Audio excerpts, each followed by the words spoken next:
La tarde. Hola, bienvenidos a la tarde de NTN 24, el canal de las Américas. Soy Carlos Eduardo Sánchez, hoy por Idania Chirinos y es un gusto acompañarlos. Así comenzamos. La alta comisionada de la ONU para los Derechos Humanos, Michelle Bachelet, criticó al régimen de Nicolás Maduro. Durante la presentación del informe anual sobre los derechos humanos en el mundo, la exmandataria chilena aseguró que las condiciones sociales y económicas se han agravado en Venezuela por las constantes violaciones a las libertades fundamentales. Según la portavoz de la alta comisionada, el próximo 10 de marzo llegará a Venezuela una misión técnica con el fin de evaluar si existen las condiciones para una eventual visita personal de Michelle Bachelet, visita que ha sido exigida además en varias ocasiones por diferentes sectores del país. La situación en Venezuela ilustra claramente la forma en que la violación de los derechos civiles y políticos, incluidos la falla en el respeto de las libertades fundamentales y la independencia de las instituciones, pueden acentuar la disminución de los derechos económicos y sociales. Y también muestra cómo las deterioradas condiciones económicas y sociales incrementan aún más las protestas, la represión y la violación de los derechos civiles y políticos. Sin embargo, la funcionaria, que ha sido criticada por no condenar abiertamente la dictadura de Nicolás Maduro, agregó que la situación ha sido exacerbada por las sanciones internacionales impuestas como medida de presión contra el oficialismo, argumento que es defendido además por el régimen de Nicolás Maduro. Esta situación ha sido exacerbada por sanciones y la resultante crisis política, económica y social es alarmante. El número sin precedentes de venezolanos obligados a dejar sus casas y su país también tiene serias consecuencias en toda la región. Para tratar este tema quiero darle la bienvenida a Diego Arria, exgobernador de Caracas, además expresidente del Consejo de Seguridad de la ONU. Señor Arria, una muy buena tarde. Bienvenido a NTN 24. Muchas gracias, Carlos Eduardo. Quería preguntarle, señor Arria, usted que conoce muy bien cuáles son los procedimientos y cómo son los procedimientos de la ONU, ¿por qué ha sido tan difícil que se concrete esta visita de la comisionada o la alta comisionada de los derechos humanos, en este caso Michelle Bachelet, a Venezuela, cuando incluso el propio régimen de Nicolás Maduro ha pedido su visita? Bueno, durante casi 4 años, el anterior alto comisionado de las Naciones Unidas para los Derechos Humanos, el príncipe Said al-Hussein, pidió en innumerables oportunidades que el régimen venezolano le permitiera a él hacer una visita, a lo cual el régimen se negó siempre. Es igual que Cuba se niega siempre a los relatores de la antigua Comisión de Derechos Humanos. En esta oportunidad, cuando se habló de que la señora Bachelet iba a ir a Venezuela, un grupo de embajadores ante las Naciones Unidas, ex embajadores, el embajador Alcalá, el embajador Víctor Rodríguez y yo, nos dirigimos a la señora Bachelet y le dijimos, mire, usted no puede ir a Venezuela. Usted debe primero enviar una misión que realmente ausculte y que garantice que usted va a poder hablar con todas las partes en esta tragedia venezolana. Ahora, la presidenta Bachelet o la expresidenta Bachelet ha dicho efectivamente que va a enviar una misión. Eso es lo que corresponde, porque de otra manera teníamos el temor de que la visita de la señora Bachelet fuera utilizada, Calabardo, por el régimen para que produjera un informe parcializado, como ha sido en muchas oportunidades el caso. Pero efectivamente, ella ya dijo hoy, sin embargo, ha dado unas declaraciones que a mí me han dejado alarmada, donde dice que las sanciones son las que han generado en gran parte las consecuencias económicas y sociales que está sufriendo mi país. Algo realmente imperdonable, yo te diría, y realmente hasta condenable por ser ella la comisionada de Derechos Humanos de las Naciones Unidas. Ahora, hablemos del trabajo de esta comisión técnica que llegará a Venezuela a partir del 10 de marzo. ¿Cuántas personas? ¿Qué harán? ¿Cuál es el procedimiento que aplica ONU cuando se trata de una visita como esta? Bueno, en este caso tendrían que tener libertad para ver a todas las partes. Es la primera vez que se va a hacer en Venezuela. Te repito, durante 20 años lo han impedido. Es el mismo caso, yo decía, de Cuba, de Irak, de Corea del Norte. Todos los países represivos, dictatoriales, utilizan la misma modalidad. En el caso venezolano tendrían que ver a todas las víctimas y no solamente relacionarse con el gobierno y por tener la capacidad de, sin estar controlado por el régimen venezolano, visitar a todas las partes. Esa es la modalidad, Carlos Eduardo, no hay otra. Doctor Arria, hay quienes piensan, algunos analistas, además políticos, que el escenario de ONU no es el indicado para tratar la crisis de Venezuela, porque incluso el canciller del régimen ha conformado, de alguna manera ha logrado el respaldo de más de 60 países que hacen vida allí en la ONU para de alguna manera buscar apoyo político para el régimen de Nicolás Maduro. ¿Usted cómo lo ve? Bueno, Eduardo, hay 193 países en las Naciones Unidas. Y yo estoy seguro que nosotros tendremos la mayoría de apoyo, a pesar de que, como conoce, las Naciones Unidas no se distingue precisamente por tener una mayoría de países que vivan bajo democracia, sino por lo contrario. El régimen de Nicolás Maduro, que todavía hace vida en la ONU, luego de, supongamos un escenario de que sí se da esta visita de Michelle Bachelet y que puede además, como ella misma lo pide, conversar con todas las partes, es decir, con los enfermos, es decir, con la oposición, con quienes se oponen al régimen de Nicolás Maduro y por supuesto con el régimen de Nicolás Maduro. Desde ese consejo, ¿se puede adoptar alguna medida y estaría obligado en este caso el régimen de Nicolás Maduro a acatarla? Bien, en Venezuela hay más de 140 oficiales presos. Hay más de 100 presos políticos. Ella tendría que tener acceso a todos los presos políticos, tener acceso a todos los hospitales que están en situación trágica y tener acceso a todas aquellas instituciones que tienen que ver con la organización social del país. Esa es la realidad. Yo dificulto mucho que esa misión pueda tener acceso a todos esos sitios que te estoy mencionando. Sobre todo el poder también hablar con los militares que están presos, que son más de 100, y otros militares que están retenidos en sus casas sin proceso de juicio. Y al mismo tiempo reunirse, por ejemplo, con organizaciones como el Foro Penal, que le siguen la pista a todos los torturados. O sea, es realmente un ejercicio que implica tiempo y apertura. Yo dudo mucho, Carlos Eduardo, que el régimen quiera desvestir su realidad ante la Comisión de Derechos Humanos de las Naciones Unidas. Por eso a mí en lo personal me preocupaba mucho que si la misión no tiene la absoluta garantía de que se le va a dar toda la libertad, pues más bien acabar siendo un elemento hasta de complicidad, dándole más oxígeno a un régimen que está acabando con la vida de los venezolanos. El fin de semana pasado, señor Arria, decía el canciller de Rusia, Sergei Lavrov, que iba a responder a esa petición que hace Washington, Estados Unidos, para de alguna manera conversar, tratar, abordar la crisis en Venezuela, pero decía que cualquier solución que saliera de esa alianza, llamémosla así, entre Estados Unidos y Rusia sobre el tema de Venezuela, debería ser bajo la premisa de la Carta Fundacional de Naciones Unidas. ¿Usted qué opinión tiene de esto? Es absolutamente absurdo. Yo conozco muy bien al canciller Lavrov, que era embajador de las Naciones Unidas. Si esto fuera así, los rusos no se habían metido en Crimea y se habían apoderado de una parte de Ucrania, si hubiesen seguido la Carta de las Naciones Unidas. La verdad es que a Rusia le importa muy poco a la suerte de los venezolanos. Lo que le importa es poder generar un espacio estratégico dentro de la América para molestar a los norteamericanos. Y eso lo han demostrado en las reuniones del Consejo de Seguridad, donde el tema de Venezuela casi para ellos es marginal. Es una excusa para enfrentar a los Estados Unidos. De hecho, Carlos Eduardo, quieren meternos en una especie de guerra fría, pero no les interesa el tema venezolano. Les interesa cómo molestar a los americanos. Y eso es decir que siguen la carta. Evidentemente los rusos no son las personas más adecuadas para recordar eso. ¿Error entonces de Estados Unidos de alguna manera buscar apoyo en Rusia como aliado, en este caso del régimen de Nicolás Maduro? No, lo que ha hecho los Estados Unidos es tratar de conversar evidentemente con Rusia, explicarle la situación de Venezuela, que es insostenible, y dejar que Rusia siga haciendo todo ese tipo de manifestaciones de que no tolerará intervenciones, etcétera. Yo creo que los norteamericanos le están diciendo a los rusos que no tienen la intención militar, pero que sí tienen la intención de presionar para poder liberar y buscar el rescate de Venezuela. Así por lo menos lo veo yo, así lo entiendo y así lo creo. Hablemos también, señor Diego Arria, del papel de China, que junto con Rusia en el Consejo de Seguridad siempre frenan resoluciones sobre la crisis en Venezuela una vez que son presentadas allí, por supuesto, por Estados Unidos. ¿Cómo ve usted el comportamiento de China frente a la crisis y frente además a este gobierno interino que lidera Juan Guaidó? Bueno, China es mucho más moderado, mucho más cauteloso en su comportamiento, incluso en sus declaraciones en el Consejo de Seguridad, a pesar de que impusieron un veto junto con Rusia. O sea, los chinos también quieren impedir que se ventile adecuadamente el tema de Venezuela.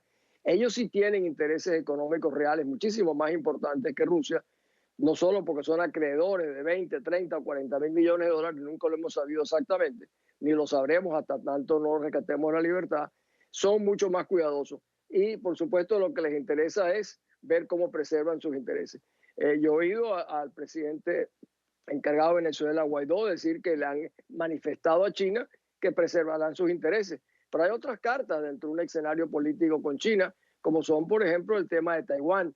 Venezuela eventualmente pudiera decir que le prefiere tener relaciones con Taiwán, como un país más amigable que China, que está impidiendo que se conozca la realidad de Venezuela en el mundo. ¿Y debe Juan Guaidó acercarse a Rusia y a China para también, de alguna manera, obligar al régimen de Nicolás Maduro a reconocer la Constitución, lo que manda la Constitución y, por supuesto, este gobierno interino? Por supuesto, yo no estoy en posición de darle consejo al presidente Guaidó, pero me parecería que lo que tú estás señalando es muy razonable.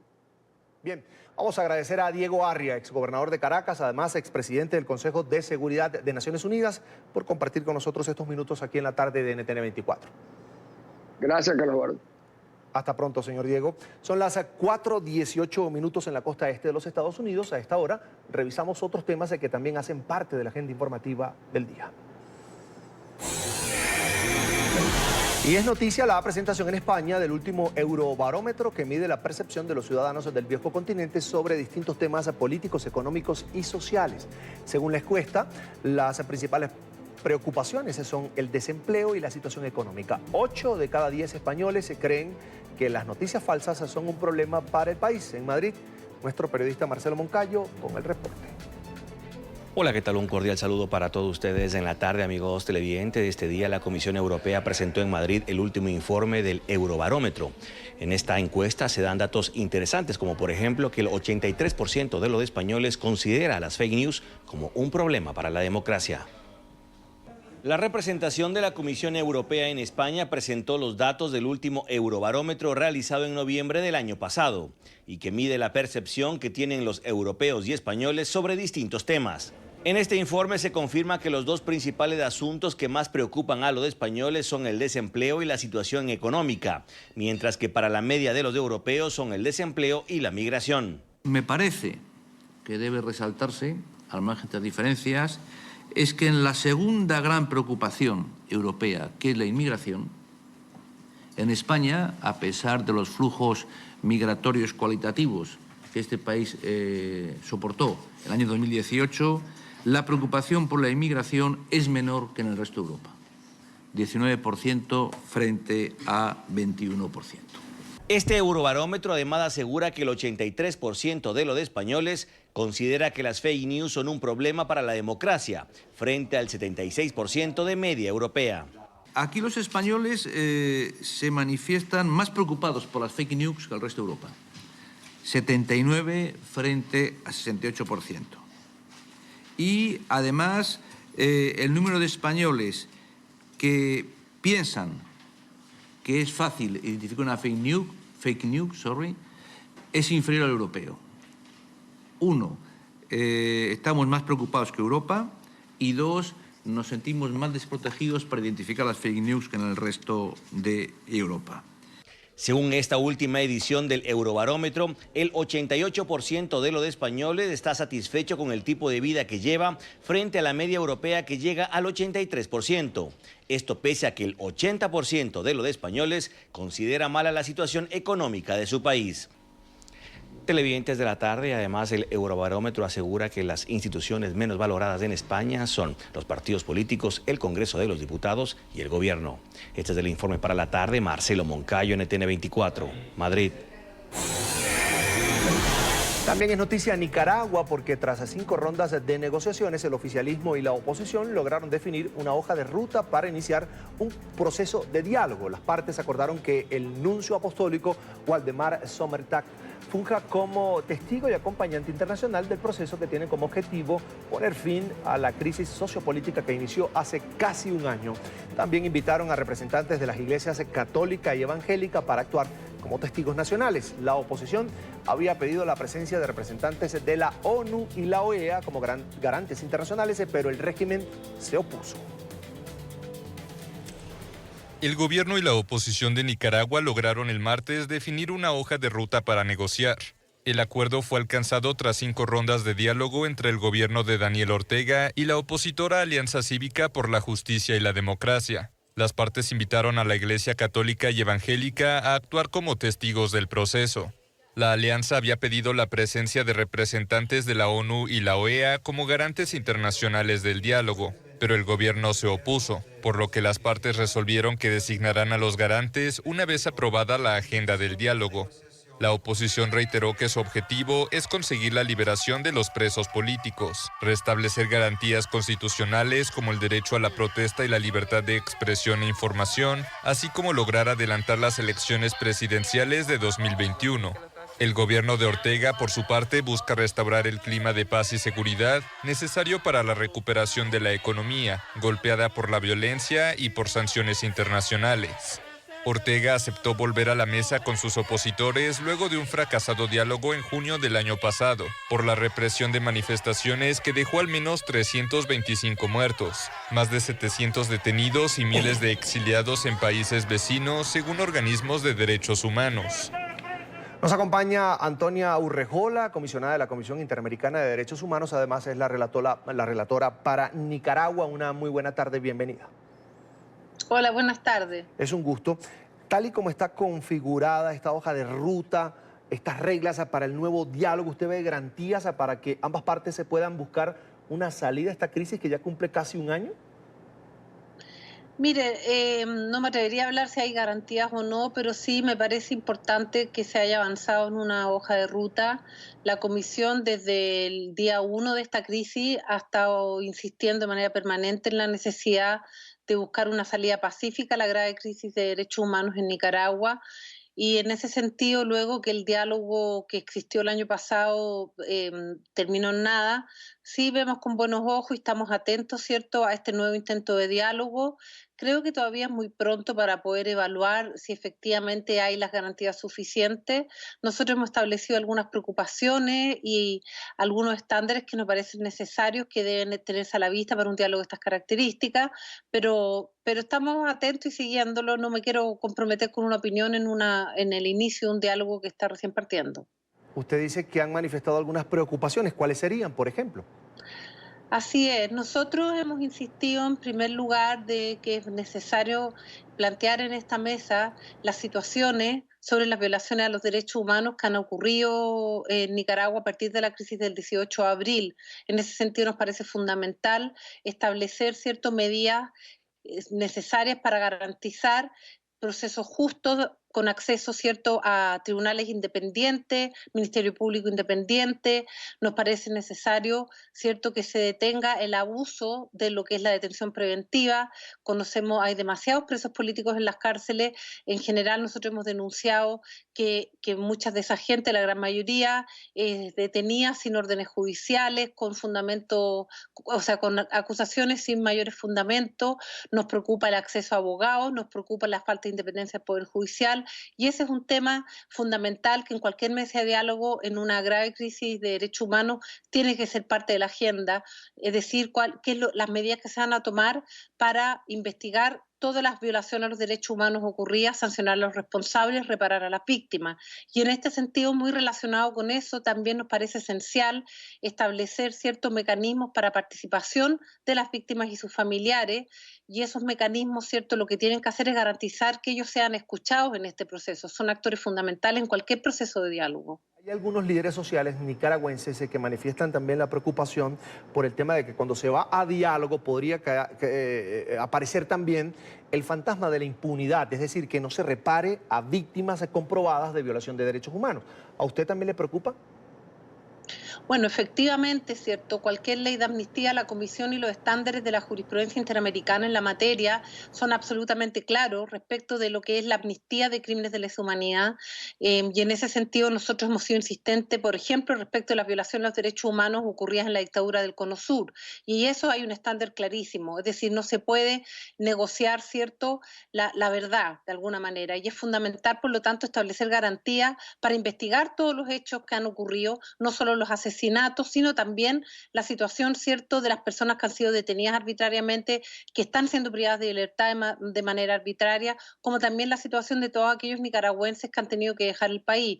Y esa situación tiene que ser esclarecida y las víctimas tienen que ser reparadas y los responsables tienen que ser sancionados. Y en ese sentido concuerdo con lo que algunas organizaciones han planteado. Y ese es un estándar fundamental en el sistema interamericano y en general en materia de derechos humanos en el mundo. ¿Qué informes maneja usted como relatora para Nicaragua, precisamente de la Comisión Interamericana de los Derechos Humanos, sobre lo que se denunció alguna vez en medio de esta crisis sociopolítica en Nicaragua, que era una nueva etapa de represión, que era perseguir a los ciudadanos que se oponen al régimen de Daniel Ortega, incluso hasta en sus casas? Ahora que nuevamente el régimen se sienta a hablar con sus detractores, ¿esto ha mermado de alguna manera? ¿Qué información maneja usted? No, la verdad es que, bueno, lamentablemente la comisión ya no está en el terreno, pero el MECENI sigue funcionando 24 horas y nosotros seguimos recibiendo muchas denuncias de personas que están siendo amenazadas, de hostigamiento fuera de las casas, de detenciones arbitrarias. Esa situación nosotros la hemos continuado recibiendo y no podría hablarle de números, pero me parece que en términos de las denuncias cotidianas que estamos recibiendo, eso no ha cambiado. Ahora, sí podemos destacar como un avance que, por ejemplo, el régimen permita que la iglesia esté allí en esa nueva mesa de diálogos y que esté con un papel protagónico además. Bueno, a nosotros nos parece que la Iglesia Católica, la Conferencia Episcopal, sobre todo en los primeros meses, jugó un papel esencial de defensa de las víctimas y sin lugar a dudas vemos con buenos ojos que ellos puedan estar en la mesa, pero sí también nos parece importante, y quiero insistir en esto, ya se lo dije, pero voy a insistir en la necesidad también de buscar mecanismos de participación para que las voces de las víctimas y sus familiares también sean oídos. Es decir, eso implica que los ciudadanos que están hoy en prisión puedan también manifestar, denunciar además públicamente, no tal vez ante un tribunal, porque lo que reclama la gente es que no hay imparcialidad, no hay independencia de la justicia, usted también lo denunciaba, es decir, que ellos puedan hablar allí, relatar lo que le pasó a cada uno de ellos allí en esa mesa y allí haya un compromiso de reparación. No, esta mesa es una mesa de diálogo, no es una comisión de verdad. Una comisión de verdad, ¿cierto? En cualquier transición tiene por objetivo precisamente lo que usted dice, que las víctimas puedan ser oídas. Esto no es una comisión de verdad, pero sí nos parece que en cualquier diálogo, estamos hablando, ¿cierto?, de una mesa de diálogo que quiere enfrentar la crisis política y de derechos humanos en Nicaragua. Como estamos hablando de una crisis política y una crisis de derechos humanos, las voces de las víctimas son importantes. No necesariamente que cada una de las víctimas vaya y dé su testimonio, no se trata de eso, pero sí se trata de buscar mecanismos para que ellos también sean escuchados y en esta mesa de diálogo también sus planteamientos sean considerados. Ahora, no es una comisión de verdad, no es una mesa que se ha creado para escuchar, ¿cierto?, los testimonios y las denuncias de las víctimas, no me refiero a eso, pero sí que los familiares y sus víctimas, las organizaciones de derechos humanos tengan también una voz en este proceso. Bien, quiero agradecer a Antonia Urrejola, es la comisionada de la Comisión Interamericana de Derechos Humanos y además relatora para Nicaragua, por estos minutos para la tarde de NTN 24. Muchas gracias a ustedes. Hasta luego. Buena tarde. Hacemos la primera pausa aquí en la tarde. Recuerde seguirnos en nuestras cuentas de Twitter. Allí están en pantalla, @NTN24, @NTN24BE, con información de Venezuela, y mi cuenta personal, @CESánchezM. Al volver, Corea del Norte habría retomado la construcción de las plataformas que emplea para el lanzamiento de misiles balísticos intercontinentales. Tenemos esto y más en minutos. Ya estamos de vuelta con más de la tarde. El vicepresidente de los Estados Unidos, Mike Pence, anunció hoy que el Departamento de Estado revocará 77 visas más a familiares y miembros del círculo cercano de Nicolás Maduro. El anuncio lo hizo durante la cumbre legislativa organizada por The Latino Coalition y Job Creators Network en Washington, donde Venezuela fue uno de los temas sobre la mesa. Emiliana Molina, nuestra periodista en la capital de los Estados Unidos, tiene el reporte. Emiliana. Hola, ¿qué tal? Muy buenas tardes. Pues Maduro va a caer. Este fue el mensaje que vino a dar el vicepresidente estadounidense Mike Pence en esta cumbre legislativa ante empresarios, funcionarios de ambas cámaras en el Congreso estadounidense y también funcionarios públicos alrededor del mundo. Estas nuevas sanciones a 77 allegados a Nicolás Maduro, funcionarios y familiares, forman parte de la presión diplomática que está liderando actualmente Estados Unidos, donde también Mike Pence le pidió al resto de las naciones en el mundo a que reconozcan a Juan Guaidó como el presidente legítimo de Venezuela. Los Estados Unidos hacen un llamado a cada nación sobre la tierra a que reconozcan a Juan Guaidó como el presidente de Venezuela y tomen el lado de la libertad.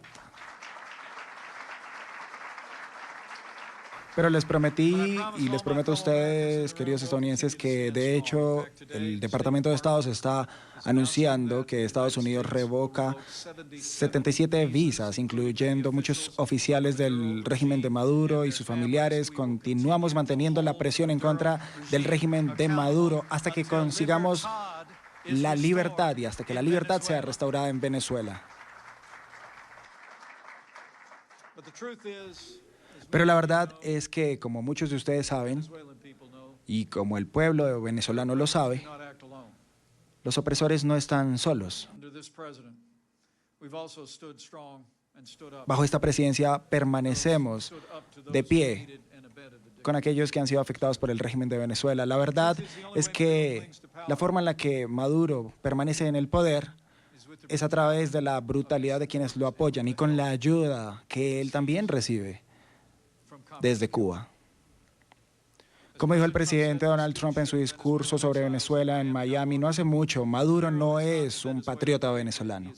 Minutos antes de que el vicepresidente se dirigiera a estos empresarios, Ted Cruz, el senador republicano por Texas, anunció o avisó que la situación en Venezuela está agilizando con rapidez, pero reconoció que aún necesita a Guaidó el apoyo de los militares y les hizo un llamado para estar del lado de la democracia y no del lado de un tirano. Por su parte, Rick Scott, senador republicano por Florida, lo respaldó. ¿Qué otra cosa piensa usted que el Grupo de Lima puede hacer para restaurar la democracia en Venezuela? Hemos visto mucho apoyo por parte de las fuerzas militares. Venezuela ha visto el fracaso y la tragedia del socialismo. Ellos han visto el fracaso y la tragedia de un gobierno dictatorial. Hugo Chávez antes de Nicolás Maduro han traído miseria y sufrimiento y tortura y también han hecho pasar hambre al pueblo de Venezuela. Y la pregunta que estamos enfrentando el día de hoy es que tenemos a cerca de 3.000 generales de las Fuerzas Armadas en Venezuela. ¿Qué van a hacer? ¿De qué parte van a estar? ¿Si se van a mover? ¿En qué situación? Pero cada uno de esos generales necesita preguntarse a sí mismo, ¿de qué lado de la historia quiero estar? En segundo lugar, creo que es importante tomar parte teniendo en cuenta todo lo que sucedió con la destrucción de la ayuda humanitaria. Es por eso que Cuba tiene también responsabilidad en esto, porque ellos son patrocinadores del terrorismo. Así que tenemos que continuar con la presión sobre Cuba. Asimismo, no podemos permitir que se sigan haciendo negocios tampoco con el régimen de Nicolás Maduro, porque si es así, yo creo que no les importan entonces los derechos humanos. Por su parte, Vicente Fernández, el cantante de rancheras, fue galardonado también en esta cumbre legislativa por su trayectoria en la música a nivel internacional y le envió un mensaje a los latinos en Estados Unidos. Yo pienso que todos los latinos que están acá, lo único que tienen que hacer es poner tu corazón por delante y lo que se fijen hacer, que lo hagan y triunfarán en la vida. Todo aquel que quiera hacer algo, que ponga el corazón por delante y lo logra.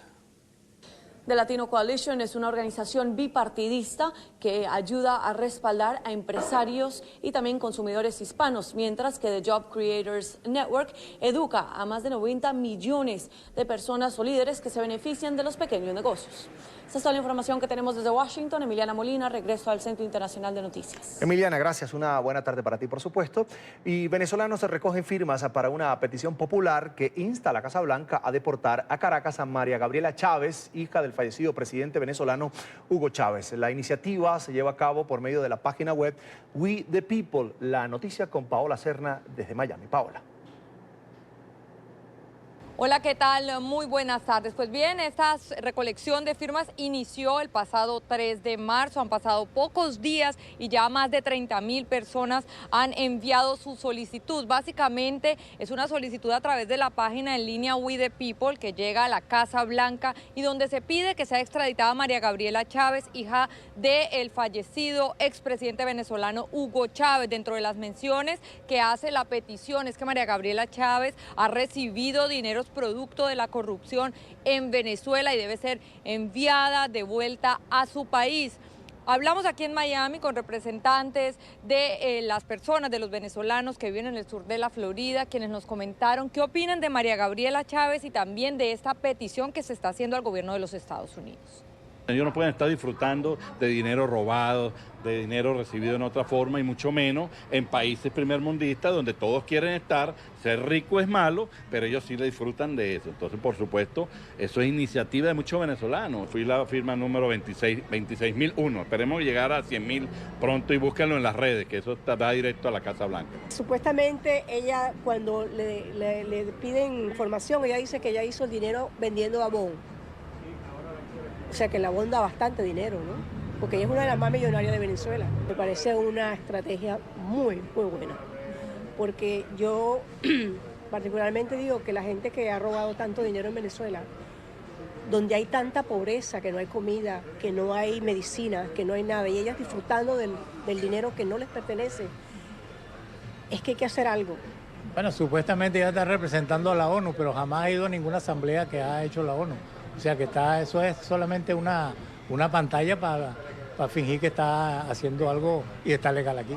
Aunque es un misterio el paradero de la hija de Hugo Chávez, la solicitud de firmas advierte en el cuestionario que la hija del exmandatario, María Gabriela Chávez, funcionaria de la ONU, representante en Venezuela, no ha asistido a 3 de las 5 reuniones del Consejo de Seguridad de dicho organismo. Desde Miami informó Paola Serna para NTN 24. Paola, buena tarde. Gracias. La secretaria de Seguridad Nacional de los Estados Unidos, Kirstjen Nielsen, compareció hoy ante el Comité de Seguridad Nacional de la Cámara de Representantes para ofrecer testimonios sobre la situación en la frontera sur y el decreto de emergencia emitido por el presidente Donald Trump. Tras la comparecencia de Nielsen, activistas y víctimas de las políticas migratorias de tolerancia cero de la Casa Blanca protestaron a las puertas del Capitolio. Carolina Valladares, nuestra periodista, tiene el informe.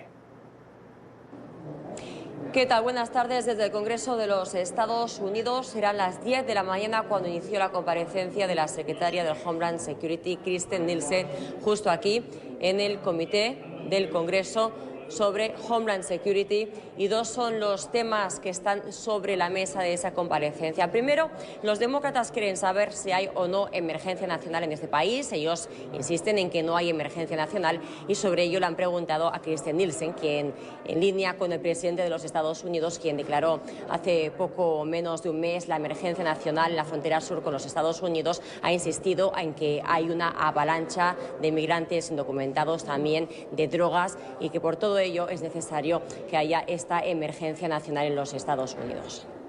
Necesitamos que el Congreso actúe para que podamos tener control operacional de la frontera, como el Congreso nos instruye en la ley a hacerlo, para proteger a la población vulnerable, para reducir el ingreso de drogas a Estados Unidos y para confrontar el tráfico humano. Sin la acción del Congreso, las fronteras de Estados Unidos nunca van a estar a salvo. Lo que yo diría, señor, sobre la emergencia es que desafortunadamente lo que estamos viendo es una situación bastante diferente. No se trata solo de los números, se trata del abuso que sufren los migrantes en todo el camino, abuso sexual, violencia, el nuevo fenómeno que hemos visto de caravanas llegando al país. El sistema no está preparado para atender esta situación. Muchos de nuestros establecimientos están preparados para recibir 100 personas diarias y han recibido 1.800 en un día, así que cuando junta todos estos hechos, el problema no es el número, que de hecho sí se incrementó 30% en el último mes, sino de los migrantes que nuestro sistema no estaba preparado para proteger. Originalmente eran adultos provenientes de México, ahora vienen de Centroamérica y la mayoría son poblaciones vulnerables, padres con niños. Todo esto es una crisis porque el sistema no está construido para este tipo de flujo. Los demócratas siguen sin estar convencidos sobre este llamado a la emergencia nacional. De hecho, ha sido el líder del Comité de Homeland Security, el demócrata Benny Thompson, quien ha sido muy duro con Kirstjen Nielsen. Ha dicho en su statement inicial que los republicanos sabían cuando pasaron esa política migratoria de tolerancia cero, que derivaría además en la separación de familias, e insisten que es hora de pasar control sobre esas políticas republicanas, y además van a pedir que les manden evidencias, pruebas a este este comité del Homeland Security. Podemos llegar a soluciones y podemos encontrar lo que está pasando, porque esta es una injusticia completamente. Esta es la primera vez que hemos tenido un presidente tan cruel que quiere separar las familias. Ahora no saben qué hacer políticamente con esta situación. Y esta situación política ahora es situación legal porque se están perdiendo estos niños, las familias deportadas, los niños aquí. Es un desastre. Y para mí, alguien en la Casa Blanca no estaba pensando, o estaba pensando con un corazón muy negro, muy feo, y no estaban pensando en las consecuencias. Y coincidencia o no, horas antes de la comparecencia de Kirstjen Nielsen, el Servicio de Aduanas arrojó un dato significativo, y es que 76.113 personas fueron detenidas al ingresar a Estados Unidos el pasado mes. Se trata de la cifra más alta de un mes de febrero. Este es el reporte desde Washington. Carolina Valladares para NTN 24. Carolina, gracias. Hasta pronto. Corea del Norte habría retomado la construcción de las plataformas que emplea para el lanzamiento de misiles balísticos intercontinentales. Nuevas imágenes satelitales sugieren que hay actividad en la base de misiles que el régimen de Kim Jong-un anunció el año pasado que desmantelaría la presidencia del Consejo de Seguridad de la ONU. Dijo a NTN 24 que es necesario mantener las sanciones contra Pyongyang hasta que el régimen de Corea del Norte desista de su proyecto de desarrollo de armas nucleares. NTN 24 en el lugar de la noticia con Alejandro Rincón. Alejandro, buena tarde. Hola, feliz tarde para todos. Días después de que la segunda cumbre en Vietnam entre Donald Trump y Kim Jong-un finalizara súbitamente y sin acuerdos, surgen estas imágenes satelitales. Analistas de inteligencia de Corea del Sur y también de la Unión Americana sugieren que demuestran esas imágenes la reanudación de la actividad de construcción en las plataformas de lanzamiento de misiles balísticos intercontinentales en Corea del Norte, en una plataforma bautizada con el nombre de Sohae que queda en una región de frontera con China en el noroeste del territorio norcoreano. Esta circunstancia ha llegado ya al Consejo de Seguridad de Naciones Unidas. Más temprano, este miércoles, tuvimos la oportunidad de consultar directamente a los representantes de Francia y Alemania que tienen la presidencia conjunta pro tempore del mes de marzo del ente rector de la Organización de Naciones Unidas. Ellos, cada uno en sus propias palabras, emitió un concepto que es similar. Las sanciones contra Pyongyang deben mantenerse. Ustedes conocen la posición de Francia, la cual ha sido muy clara con todas las rondas de sanciones que se han establecido de forma conjunta y también de forma unánime. Se ha colaborado desde el Consejo de Seguridad para abrir un diálogo político y también un enfrentamiento cara a cara. Y por lo tanto, este no es el tiempo, a pesar del progreso que ha habido, pero creo que no es el tiempo de discutir con relación a la apertura o el levantamiento de las sanciones, sino que las sanciones tienen que permanecer como están ahora mismo. Bueno, mi reacción al respecto es que las sanciones sobre Corea del Norte han sido muy bien impuestas, aunque hay algunas negociaciones en medio de todo esto. Creo que lo más importante es que las negociaciones están ahora mismo sobre la mesa. Ha habido sustanciables progresos que hemos observado, pero para mí es muy claro, hasta que nosotros no tengamos una desnuclearización verificable, clara y completa de la península coreana, tenemos que mantener las sanciones, ¿de acuerdo? NTN 24 también logró la reacción de uno de los 5 asientos permanentes del Consejo de Seguridad, quien hizo eco de esas declaraciones que ustedes acaban de ver de los presidentes del organismo rector de Naciones Unidas. Sin embargo, la embajadora de Londres dijo que a futuro lo importante es mantener el camino de la negociación para que Corea del Norte a futuro logre desnuclearizarse. Pero creo que en definitiva la estrategia es la misma. Nosotros le damos la bienvenida a que el presidente Trump se comprometa con Corea del Norte, pero tiene que ser en la base de que Corea del Norte comience sus pasos para una completa, viable y fiable denuclearización.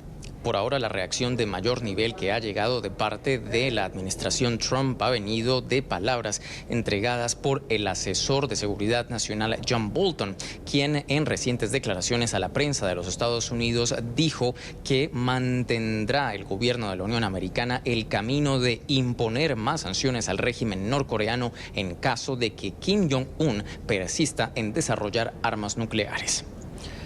Es todo lo que tenemos para ustedes por ahora. Continúen con más en la tarde. Como un intento de no reconocer la decisión de cambio en el país, calificó Juan Guaidó el silencio del régimen de Maduro ante su retorno a Venezuela. El presidente interino aseguró que el mundo está decidido a apoyar el país y por eso toman represalias contra Alemania, al tiempo que desde el Parlamento Nacional califican como un encubrimiento a Maduro que la alta comisionada para los derechos humanos de la ONU, Michelle Bachelet, ponga las sanciones internacionales como excusa para justificar la grave crisis que se vive en el país. Este es un informe de nuestro periodista Luis Laya desde Caracas. ¿Creen entonces que evitando hablar de mi ingreso a Venezuela, luego de las amenazas, del movimiento político que no cesa en las calles, van a lograr eliminar la idea de cambio y de tres elementos? No pudieron detenerlo porque el mundo tiene sus ojos puestos en Venezuela. Así calificó Juan Guaidó el silencio del régimen de Maduro ante su ingreso al país. Sabe bien el mundo que las alternativas están en la mesa. Todas las alternativas. Que hemos intentado y hemos hecho un gran esfuerzo y estamos cada vez más cerca. Aseguró que su gira por el continente fue para continuar buscando ayuda para Venezuela. Los países están dispuestos y denunció que por eso tratan de amenazarlos. Señaló que a esto se debe el intento de expulsar del país al embajador alemán. Están amenazando a un país importante de Europa que está ayudando humanitariamente a Venezuela. Es importante que eso lo sepa el pueblo de Venezuela. No solamente bloquean y queman, sino amenazan verbalmente a quien ayuda humanitariamente a Venezuela. Explicó que durante su gira también se lograron acuerdos como que se acepten los pasaportes vencidos en países latinoamericanos, el primero de ellos Paraguay, además de que se facilite asistencia técnica para la reactivación del aparato productivo del país. De la necesidad en cooperación técnica en algunos rubros importantes para reactivar, por ejemplo, la agroindustria, para reactivar muy rápido, pueblo de Venezuela, la posibilidad enorme que tiene nuestro país de autoabastecerse. Además, los parlamentarios rechazaron que Michelle Bachelet ponga como excusa para la crisis las sanciones internacionales. Indican, esto es un intento por encubrir al régimen de Maduro. La señora Bachelet probablemente no tenga conocimiento que esta crisis que nosotros estamos viviendo económica es porque expropiaron más de 400.000 hectáreas de tierra productiva. El gobierno las expropió y no están produciendo. Este régimen hoy usurpador expropió más de 900 empresas de alimentos. Este régimen usurpador llevó la producción de petróleo de 3 millones de barriles a menos de 1 millón de barriles de petróleo. Y eso nada tiene que ver con las sanciones. Nada, señora Bachelet. Las sanciones no son contra el pueblo venezolano. Las sanciones son contra una pila de corruptos que se robaron los reales del petróleo, que lo tiene en la banca del exterior, que se benefician de esos recursos afuera, mientras el pueblo venezolano no compra o no puede ni comprar comida ni tener medicina. Los diputados a la Asamblea Nacional instaron a Michelle Bachelet a que visite Venezuela con la comisión que vendrá el próximo lunes 11 de marzo. Aseguraron que debe conocer bien la situación del país y recorrerlo. Le invitaron a hacerlo de la mano de la Asamblea Nacional. Desde Caracas, Venezuela, para la tarde de NTN 24, Luis Alejandro Laya. Y aunque Nicolás Maduro había amenazado al presidente encargado de Venezuela, Juan Guaidó, con arrestarlo cuando regresara al país, la intensidad de su discurso parece haber mermado, disminuido. Ayer, durante un evento de conmemoración de los 6 años de la muerte de Hugo Chávez, se convocó a una marcha antiimperialista y le pidió a sus seguidores no prestar atención a los detractores del régimen. Mientras una minoría alocada continúa con su odio, con su amargura, allá ellos. Ni les paremos bolas, compatriotas. Vamos a pararles al trabajo, al estudio, a la unión nacional. A ellos ni les paremos bola. Que siga la minoría alocada en su amargura. Los vamos a derrotar. Tengan la seguridad absoluta. Por Chávez lo haremos. Por la historia grande de la patria lo haremos. Winston Flores, el diputado a la Asamblea Nacional por el Partido Voluntad Popular y parlamentario además del Mercosur, nos acompaña desde Caracas. Allí lo veo en pantalla. Diputado, buena tarde. Sí, muy buenas tardes. Un saludo a todos los que nos ven por Latinoamérica. Tras esta gira del presidente interino Juan Guaidó por Sudamérica y su llegada además a Venezuela sin mayores inconvenientes, el régimen, usted lo escuchó muy bien allí, adopta ahora una posición de indiferencia, de no darle importancia a las gestiones de Guaidó, tanto dentro de Venezuela como fuera del país. ¿Cómo responden ustedes a esta estrategia de Nicolás Maduro? Bueno, efectivamente, como lo comentaste tú, una gira exitosa por Sudamérica, empezando en Colombia desde el 23 de febrero, cuando era el ingreso a la ayuda humanitaria, después posteriormente viajando al Paraguay, a Brasil, a Ecuador, una gira totalmente exitosa que parte inclusive desde la misma reunión del Grupo de Lima, que fue el día 25 de febrero. Las opciones del régimen, muy pocas. Maduro en este momento se encuentra en una disyuntiva porque no sabe cómo actuar ante lo que definitivamente fue un recibimiento de Juan Guaidó, que el pueblo venezolano sabía ya por sus anuncios que iba a regresar y fue recibido de esa manera. En primer lugar, cabe destacar una cuestión. Lo primero, la forma en que fueron recibidos por algunos funcionarios de inmigración del mismo aeropuerto internacional. En segundo término, la presencia de más de 10 embajadores. A la cabeza estaba el embajador de Alemania. Hoy, por cierto, la Cancillería usurpadora y el señor usurpador Maduro lo llaman persona no grata y piden su salida de Venezuela.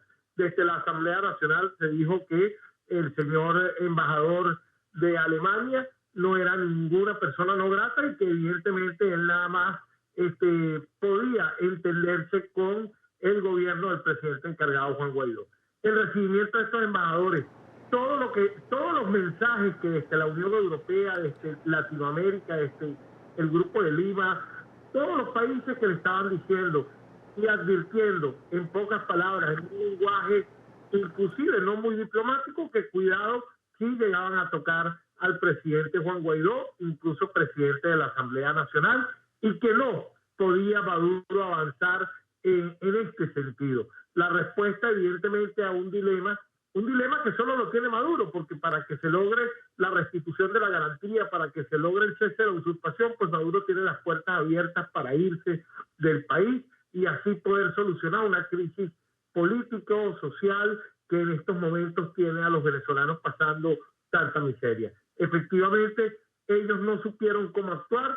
El 23 de febrero actuaron con la violencia, pero ahorita en el retorno del presidente Juan Guaidó decidieron actuar de una manera totalmente diferente, enviando un mensaje inclusive hasta interno de reconocimiento de Juan Guaidó, un mensaje de que no saben cómo actuar, no saben cómo tomar, como diríamos aquí en Venezuela, incluso en Colombia, la papa caliente. La papa caliente que representa a Juan Guaidó ante el apoyo de los países internacionales y ante el apoyo de esos embajadores que estuvieron en el aeropuerto de Maiquetía, así como ciudadanía del Estado Vargas, donde él es natal, y los parlamentarios.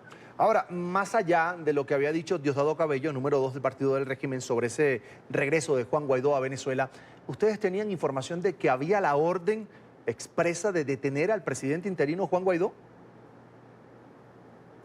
Mira, más allá de la información que podríamos manejar, acuérdate que esto es un sistema opresor dictatorial que no sigue líneas ni cánones legales, que está fuera usurpando inclusive la Constitución y los cargos. Era que lo que se tenía previsto a la presión que un grupo radical dentro del PSUV, entre ellos Diosdado Cabello y Freddy Bernal, pues sí era la detención del presidente Juan Guaidó. Pero evidentemente Maduro, en vista de la grave situación que vive a nivel geopolítico, a nivel internacional, tomó la decisión de no tocar, de no detener con fuerzas usurpadoras a Juan Guaidó. Esto tiene diferentes lecturas, incluso hay lecturas e informaciones que manejamos al interno, donde las Fuerzas Armadas le dijeron a Maduro que no podía tocar a Juan Guaidó, porque ya entendemos que este régimen dictatorial avanza sí porque sí en cualquier decisión que ellos tomen. Ellos nunca han tenido prurito para llevarse a un parlamentario detenido, tal el caso de Juan Requesens o de montar ollas a granel para destruir a la oposición. Había esa información de que lo podían detener, pero el presidente Juan Guaidó decidió retornar a Venezuela, es presidente encargado de los venezolanos, y nuestra lucha es que adentro, porque ese es el sentido de lo que sucedió el día lunes, una victoria política, una victoria de la ciudadanía, una victoria de la Asamblea Nacional, pese a que el régimen internamente tenía unas discusiones muy fuertes de cómo avanzar y de cómo tratar de apresar al presidente Juan Guaidó, y entre ellos, bueno, el mismo Diosdado Cabello, Freddy Bernal, esta ala radical que se dedica precisamente a tratar de impulsar este tipo de situaciones que a todas luces al usurpador no le convenía, visto todas las advertencias internacionales y advertencias internas dentro del mismo sector del chavismo, madurismo y todo esto que ya no se sabe cómo se llama. Diputado, usted me decía hace unos minutos que a Nicolás Maduro le quedan pocas opciones. Una de esas, su salida del poder, su salida del país. Y le pregunto, ¿quiénes están negociando con Nicolás Maduro? No, mira, las opciones, ya Maduro tiene nuestro mensaje, ya Maduro sabe a través incluso de unas conversaciones previas normales dentro de cualquier circunstancia, como se vive en Venezuela, que la única negociación que nosotros aceptamos es el cese de la usurpación, gobierno de transición, elecciones libres. Cuando digo que le quedan pocas opciones y que él está negociando o que él debería negociar su salida para ir a otro país, esto tiene que ver más con su círculo interno. Y ese círculo interno lo extendemos hacia el círculo de un país como Cuba.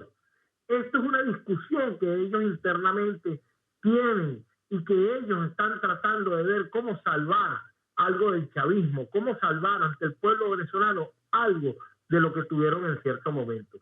Y eso pasa por la salida de Nicolás Maduro, eso pasa porque Nicolás Maduro negocia internamente, y eso pasa porque los cubanos también lo reciban allá. Entonces esas negociaciones y esos movimientos son internos, con la oposición, y ni siquiera ya desde nuestro punto de vista nosotros somos la oposición. Nosotros somos ahorita un gobierno encargado, legítimo, apoyado por una Asamblea Nacional. Desde este gobierno legítimo de Juan Guaidó como presidente encargado de la Asamblea Nacional, por supuesto que las puertas están abiertas para que exista cualquier intercambio de promover negociaciones que solo van dirigidas a una sola ruta, cese de la usurpación. No estamos negociando ni estamos hablando de cualquier otra ruta. En este caso, una ruta electoral debe ser con los venezolanos sin la presencia del dictador Maduro, porque es lo que estamos exigiendo, que es el cese de la usurpación. Las negociaciones, te repito, son dentro del PSUV, dentro de las Fuerzas Armadas, con los cubanos y con todo ese círculo delincuencial que al final del día Maduro es preso de él mismo. Fíjese, ese discurso de la vicepresidenta del régimen, de Delcy Rodríguez, en palabras populares, es dejar que Juan Guaidó se cocine en su salsa, me lleva a mí a pensar en que también están jugando al desgaste de la oposición.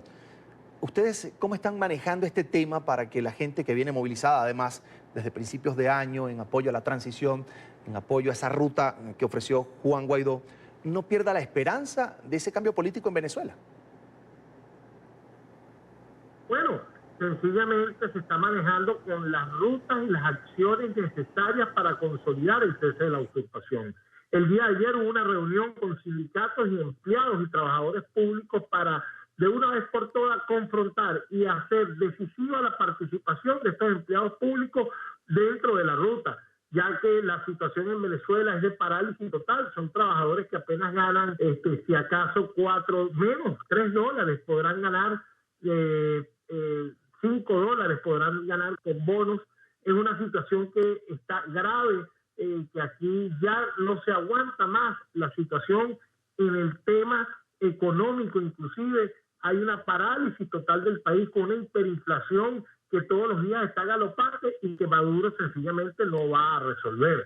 El círculo que tiene alrededor Maduro es el de seguir destruyendo el país para él tratar de buscar una salida épica. Como lo podemos imaginar, los comunistas siempre tienen ese sueño de una salida épica. No se le vaya a convertir esa salida épica en su peor pesadilla.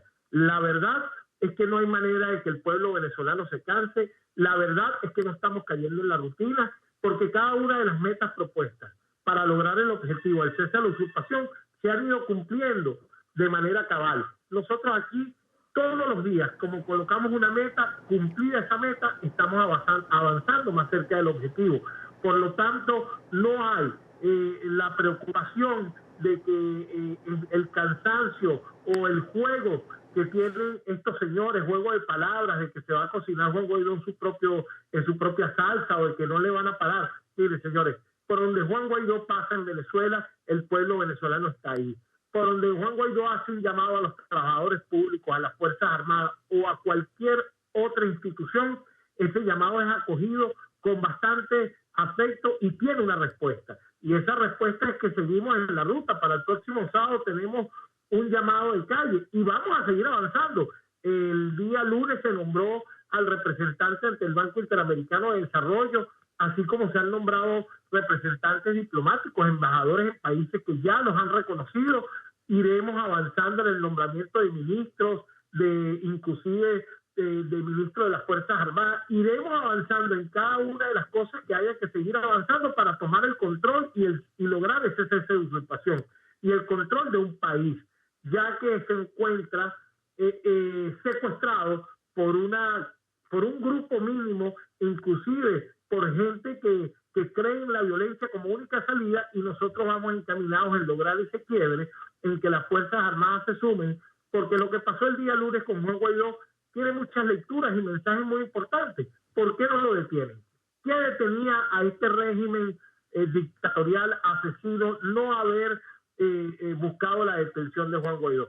Pues sencillamente, en pocas palabras, es que no lo podían hacer, estaban contra la pared, y hay un quiebre interno incluso de las Fuerzas Armadas que está llevando Maduro hacia otra parte y que va a hacer que ese momentum político que continúa con la presión en la calle, la presión internacional, sea decisivo y que no se prolongue en un determinado tiempo que pueda cansar a la ciudadanía, porque aquí lo que menos tenemos es cansancio, porque esta situación es insoportable.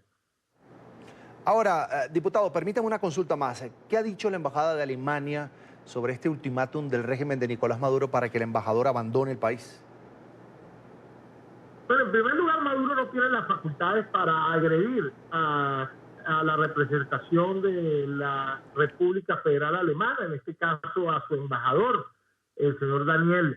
Ellos no tienen esa facultad. Maduro está fuera de orden constitucional como usurpador. Hoy la Asamblea Nacional le da y ratifica todo su apoyo a nuestro excelentísimo embajador y amigo de la causa democrática y de la libertad. No tengo en estos momentos la posición oficial de la Unión Europea como cuerpo y, por supuesto, de la República Federal Alemana. Pero tanto el presidente Juan Guaidó como la Asamblea Nacional invitó al embajador a continuar en Venezuela, apoyado por el único presidente legítimo que hay, que es el presidente encargado, y por esta Asamblea Nacional legítima. Rechazamos esta agresión. Esto es una agresión.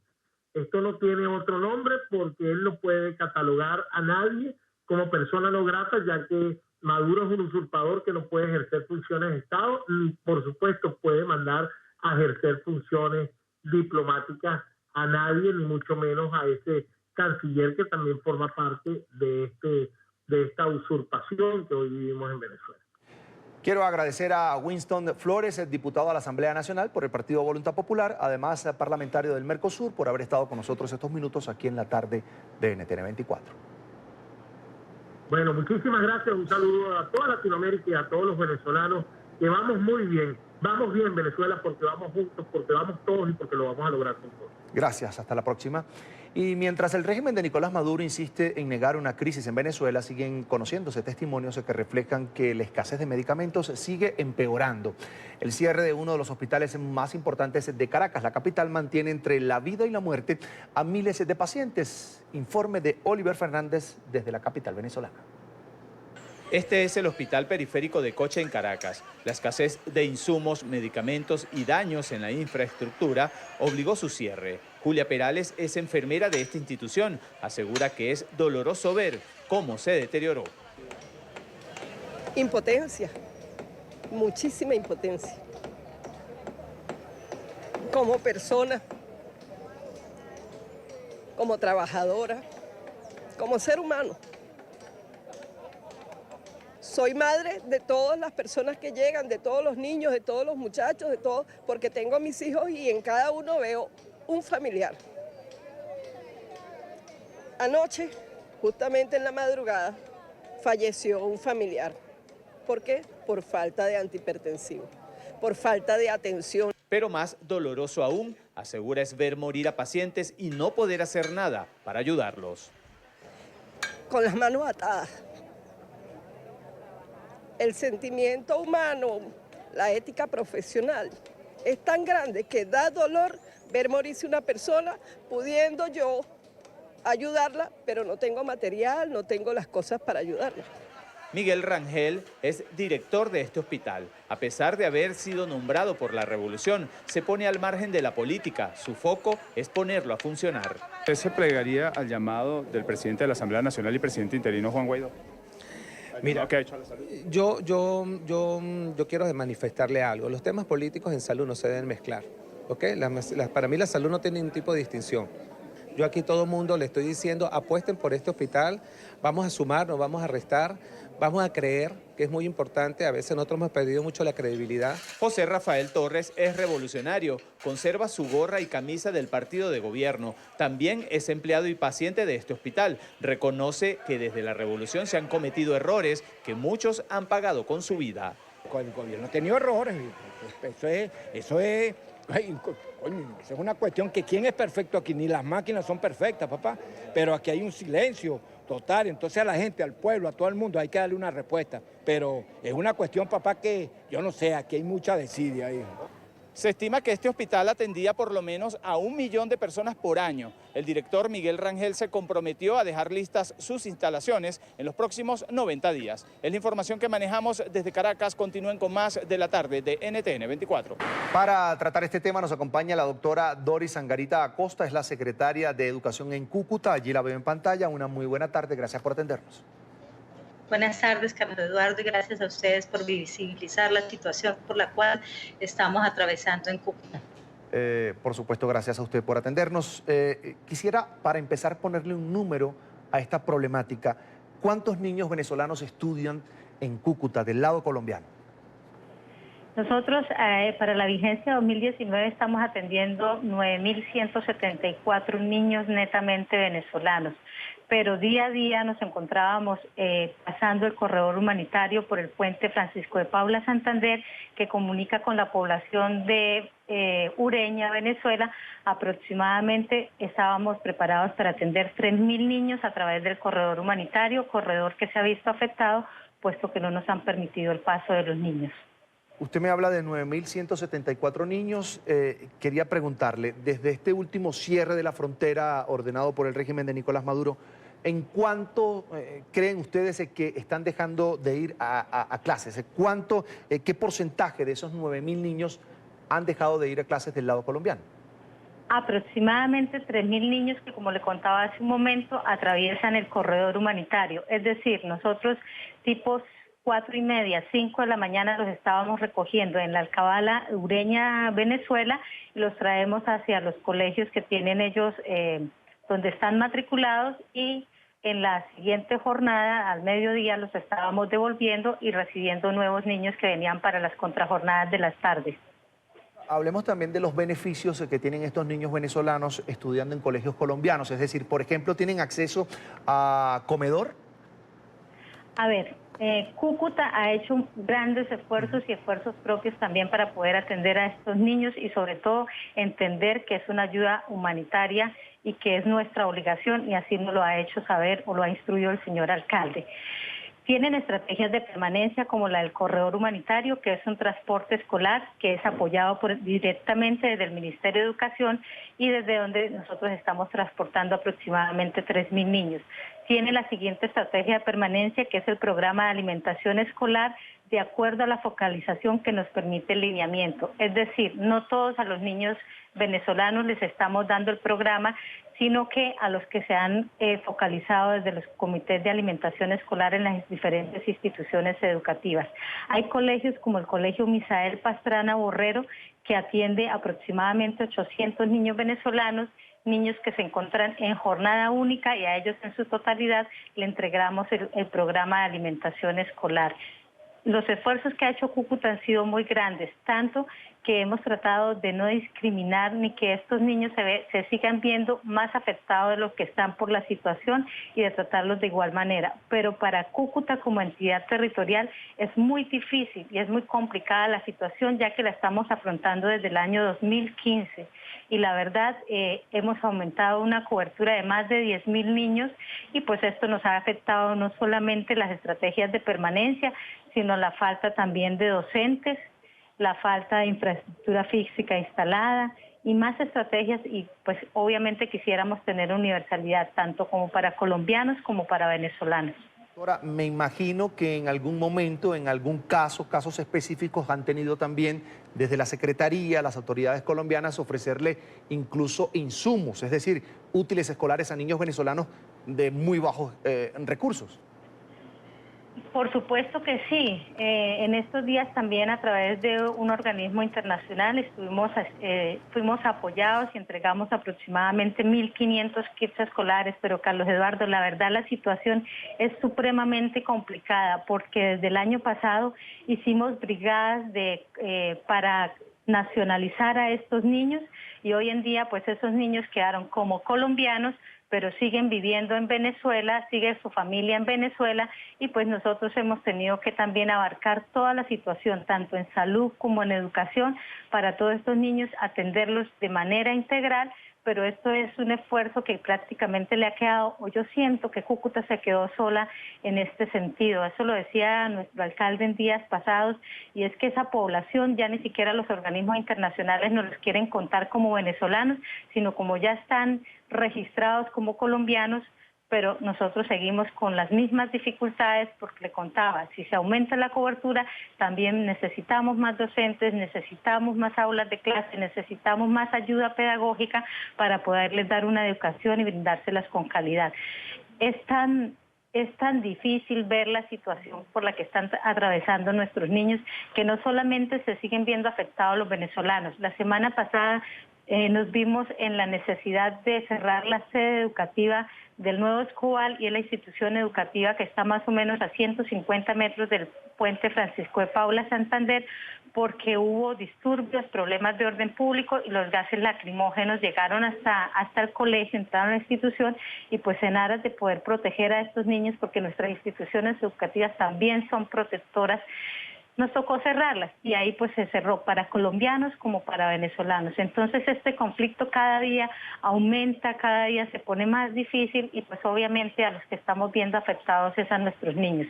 Difícil la situación que vimos el día de hoy, porque los directivos de los colegios les han informado a los niños que no se arriesguen a pasar las trochas porque puede correr peligro su vida, pero es más grande el deseo del conocimiento que tienen estos niños y de salir de esa población, porque ellos están muy preocupados, piensan que van a perder el año. Para nosotros como entidad territorial sigue siendo difícil administrativamente, pero pese a eso nuestros docentes y nuestros directivos docentes han tomado una tarea que de primera mano yo siempre les he dicho, los felicito, y me he tenido que quitar el sombrero, porque nosotros tenemos que aumentar los indicadores de ausentismo, de deserción, de repetición, y todo esto es castigado para las instituciones educativas porque el ente rector de educación en Colombia pues ya tenía unas pautas y obviamente no estábamos preparados para una situación de estas. Pero sin embargo, a pesar de haber perdido esos incentivos, seguimos recibiendo día a día niños venezolanos, niños hijos de colombianos, y con el mayor agrado y trabajando temas para eliminar barreras como la xenofobia, la discriminación, y eso lo mostraron hoy los niños cuando estaban en el puente y decían que su deseo es llegar a Cúcuta a estudiar, porque no se sienten que están siendo bien educados en la población vecina. Primero, porque allá hay muchas dificultades con los servicios públicos. Segundo, porque el ausentismo también en los profesores hace que ellos busquen una mejor calidad educativa. Y qué bueno que nosotros acá como país hermano lo podamos seguir haciendo, pero también necesitamos la ayuda del gobierno nacional. Y más allá del gobierno nacional, vaya un oportuno llamado también a organizaciones internacionales, por ejemplo, ONU, que pudiera colaborar con la situación específica que está viviendo la ciudad de Cúcuta, frontera con Venezuela. Doctora, en este momento no hay ningún canal de comunicación, por ejemplo, de las autoridades de la ciudad de Cúcuta con las autoridades venezolanas que tienen el control del puente. Sí, hoy acá internamente desde entidades, instituciones del gobierno, pero regionales, que ya cansados de la situación y para nosotros sería más fácil decir son venezolanos y que se queden allá en Ureña, pero nosotros no hemos descansado ni un solo día para que la Guardia Nacional entienda que estos niños no pueden hacer parte de ningún conflicto, ni social, ni armado, de ninguna índole, y que ellos solamente deben pasar a estudiar. Nosotros ni siquiera los pasamos en compañía de sus padres como para que la guardia vaya a pensar que vamos a ayudar a pasar a otro tipo de personas. Nosotros hemos estado a través de estos años, hemos ido como buscando alternativas de que la guardia no nos vaya a poner problemas, que el bus vaya debidamente identificado, que los niños estén carnetizados, que no vayan acompañados de padres de familia, porque nosotros, además del conductor en el bus, va un monitor que los acompaña, que los entrega en la puerta del colegio, que los recibe en la puerta del colegio y vuelve y los lleva hasta la Alcabala de Ureña. Es tan complicada la situación para nosotros que es poder tener que pasar la frontera aproximadamente medio kilómetro para ir a recibir esos niños y evitar así que hayan contratiempos en el paso de la Guardia Nacional. Este es un trabajo que se ha hecho simplemente desde la Secretaría porque nosotros también necesitamos personal para esto y cuando hay que hacer brigadas para ir a contar los niños, desde el portero de la oficina sale para ayudarnos. Entendemos perfectamente, doctora, el drama, por supuesto, solo un régimen criminal puede cerrar la frontera a niños que van de un país a otro a buscar educación y mejor calidad de vida. Es la doctora Doris Angarita Acosta, secretaria de Educación en Cúcuta, Colombia, a quien le agradecemos por su tiempo para la tarde de NTN 24. Así hacemos una nueva pausa. Recuerde seguirnos en nuestras cuentas de Twitter. Allí están en pantalla, @NTN24, @NTN24BE con información de Venezuela y mi cuenta personal, @CESánchezM. A la pausa. La Comisión Interamericana de Derechos Humanos manifestó su preocupación por la nueva Constitución de Cuba y su futura implementación. El organismo indicó que la nueva Carta Magna dio rango constitucional a determinados derechos fundamentales. Sin embargo, la CIDH recibió denuncias por parte de organizaciones de la sociedad civil cubana sobre una serie de falencias en el proceso de socialización y debate en torno al proyecto de Constitución. Además, diversos sectores denunciaron fraude en el referendo del pasado domingo 24 de febrero. Y mientras se plantean cambios constitucionales, la represión se mantiene. Este fin de semana, la líder de las Damas de Blanco, Berta Soler, fue arrestada una vez más. En un nuevo domingo de represión a la disidencia, Soler fue llevada a prisión. La activista había denunciado además la detención de su esposo y también opositor Ángel Moya, quien en un mismo día fue llevado a prisión a la cárcel en 2 ocasiones. Para hablar de este tema nos acompaña vía telefónica Berta Soler, integrante precisamente de las Damas de Blanco. Señora Berta, una muy buena tarde, bienvenida a NTN 24. Sí, bueno, muchas gracias, buenas tardes para usted, Carlos, y buenas tardes para todos los que me puedan escuchar. Según lo que se reporta desde la isla, ¿podemos hablar de una nueva ola de represión del régimen contra la disidencia a partir de esta aprobación de la nueva Carta Magna? Sí, bueno, puedo decirle de que, bueno, aquí en Cuba realmente hubo varias propuestas, ¿no? Muchas personas de la oposición realmente decían votar no, otros no votar, otros boicot, desobediencia civil, protestas en las calles. Bueno, realmente el día 24 con esta falsa de elección constitucional, el régimen cubano una vez más lo que quería era la presencia de las personas, de la gente en estas urnas para después decir cuál era el aprobado y realmente ya la cifra ya estaba aprobada de antemano.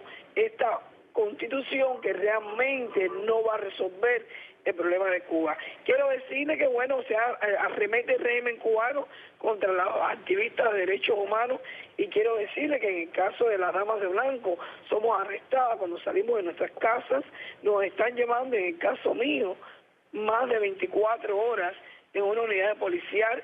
En el caso de Ángel Moya, no es dama de blanco, pero desde el sábado antes, el sábado 3 de el presente mes, lo llevaron por 2 veces a calabozo, pero además no obstante a eso, antes de llevarlo a calabozo, le rociaron en su rostro un spray químico dentro de una patrulla cerrado bajo el sol, para que esto le da náusea, secreción nasal, picazón, pérdida de la visión, y bueno, esto lo están haciendo. Pero además quiero decirle, en el día de ayer martes, salimos 5 damas de blanco a participar en misa en la iglesia de la Caridad, de la Virgen de la Caridad, y cuando salimos de allí fueron detenidas 2 damas de blanco, y de estas 2 una señora de 70 años.